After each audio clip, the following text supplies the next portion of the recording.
What if someone you knew, someone you worked with, laughed with, trusted, was never real at all, and according to every database, every official record, never existed? No birth certificate, no social security number, no online presence, nothing, just gone. And the deeper you look, the more impossible it becomes, not only to explain who they were, but how they were ever there to begin with.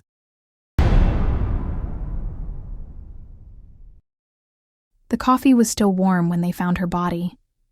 Detective Angela Cortez had seen plenty of strange cases in her 15 years in the force, but nothing quite like this. The woman lay peacefully in the middle of Central Park's Sheep Meadow at 6:47 a.m. on a Tuesday morning, dressed in an elegant 1940s-style navy dress that looked like it had just been pressed.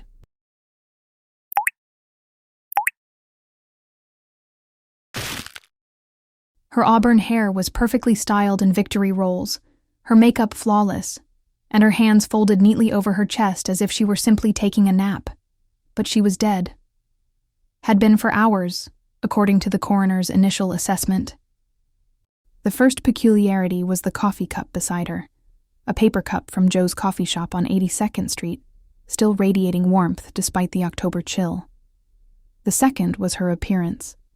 She looked like she'd stepped out of a 1940s photograph, every detail period perfect down to the seamed stockings and T-bar shoes. The third peculiarity would haunt Cortez for the rest of her career. "Run it again," Cortez told the lab technician, Dr. Melissa Davis, 3 days later. They were standing in the sterile white lab, staring at results that couldn't possibly be correct. "I've run it 6 times, detective. The results are consistent." Melissa's voice was tight with frustration. "We've tested hair, skin, blood, saliva, everything. The DNA sequencing keeps coming back with the same impossible result." Cortez leaned forward. "Which is? There's no mitochondrial DNA, none. It's like she was never born from a mother." Melissa pulled up the results on her computer screen. "Mitochondrial DNA is passed down through the maternal line. Every human being has it. Every mammal has it. It's been that way for millions of years of evolution." "But she's human." "Biologically, yes. She has human DNA, human cellular structure, human everything, except for the mitochondrial DNA." Melissa rubbed her temples. "It's scientifically impossible." Cortez stared at the photos of the woman spread across the lab bench. They'd dubbed her Jane Doe 1947 because of her vintage appearance, though the coroner estimated her age at around 25-30. What about her fingerprints? That's the other thing. Melissa pulled up another file. "We've run them through every database, FBI, Interpol, state records, military records. Nothing. It's like she never existed." Over the following weeks, Cortez's investigation became increasingly surreal. The woman's dress, they discovered, was authentic 1940s fabric, not a reproduction, but actual silk from that era. The buttons were genuine Bakelite, the zipper was an authentic 1940s talon. Even more puzzling, the dress showed no signs of aging. No fading, no wear, no deterioration that would be expected from a 75-year-old garment. The autopsy revealed more mysteries. The woman had died of cardiac arrest, but her heart was in perfect condition. Her teeth were pristine. No cavities, no dental work, no fluoride staining that would indicate she'd grown up drinking fluoridated water. Her bones showed no signs of childhood diseases, malnutrition, or any of the markers that typically tell the story of a person's life. "It's like she was manufactured," the medical examiner, Dr. Robert Hayes, told Cortez. "Everything about her is perfect. Too perfect." Cortez spent hours staring at the crime scene photos. The woman lay in the exact center of the sheep meadow, arms positioned with mathematical precision. No footprints led to or from the body. The grass beneath her wasn't even disturbed. Security cameras around the park showed nothing unusual. At 6:15 a.m., the meadow was empty. At 6:47 a.m., she was there. The footage showed no one entering or leaving the area. The breakthrough came when Cortez decided to research the coffee cup. Joe's coffee shop had been a fixture on 82nd Street for decades, but the cup found beside the body was different from their current design. After digging through old records, Cortez discovered that the cup matched Joe's design from 1947, down to the specific font and color scheme. She tracked down the original owner's grandson, Michael Torino, who now ran the shop. "That's impossible," he said, examining photos of the cup. "We stopped using that design in 1948. I've got the old promotional materials in storage, but we haven't used those cups in over 75 years. Could someone have saved one? Paper cups from the 1940s? They would have disintegrated decades ago." Cortez had the cup tested. The paper was authentic 1940s stock, but like everything else about the woman, it showed no signs of aging. The case took another turn when Cortez received a call from Eleanor Whitman, an 89-year-old woman who lived in an apartment overlooking Central Park. "I saw her before," Eleanor said, when Cortez visited her cluttered apartment, filled with photographs and memories. "Not the dead woman in the park. I saw her in 1947. Eleanor pulled out a photograph album, her arthritic fingers trembling as she turned the pages. "Here. This was taken at the Victory Garden celebration in Central Park, August 1947. Cortez's heart skips a beat. There, in a black and white photograph, stood the woman from the park.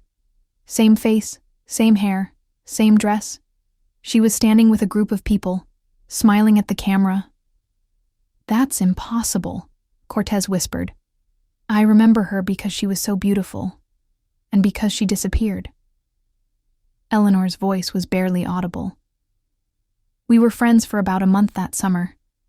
She said her name was Catherine Mills. Then one day she just wasn't there anymore. People forgot about her. It was like she'd never existed. People don't just disappear."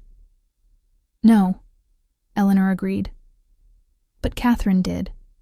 And now she's back." Armed with this new information, Cortez began digging deeper into 1947 records. It took weeks of searching through archived newspapers, police reports, and city records, but she finally found a small item in the August 15th, 1947 edition of the New York Tribune. Local woman Catherine Mills, 25, reported missing by friends after failing to return to her apartment on Central Park West. Police have no leads in the disappearance. There was no follow-up story, no investigation results, nothing.